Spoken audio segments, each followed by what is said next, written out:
ওচৰৰে মানুহ এঘৰৰ পৰা গাখীৰ 1 লিটাৰ আনে, তেওঁলোকে দি যায় সদায় ঘৰত। একদিনৰ কথা, সিদিনাতো গাখীৰখিনি বৰ পাতলা, ৰেংৰেঙা। ৱাইফাই লৈ গ'ল দেখাবা। বাইদেউ আজি গাখীৰ দেখোঁ কেনে হৈছি হে? গোটাই দেখোঁ ৰেংৰেঙা পৰি গৈছি। তেতিয়া বাইদেউকে চালাক চাই পেলাই তো হে, ৰ'বাচোন ৰ'বা আপি বহা, সেনেকৈ কৈ পেলাই তাই ভিতৰত গ'ল। যাই পেলাই ছোৱালীটোক মাতছি, আপি আই, কি হে মাই? তয়ো নেকি আই? ময়ো।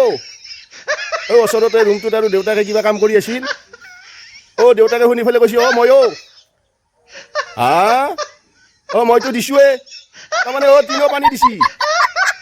মাকেও দিছি, জীয়াকেও দিছি, দেউতাকেও দিছি। চলা গাখীৰতে আছে, চলা গাখীৰত পানী দিয়া নহয় না, পানীতে গাখীৰ দিয়া নিছি। চালা গাখীৰৰ দীঘাল হৈ একেবাৰে লামডিং ফাৰ কাটিং মাৰছি চালা যা।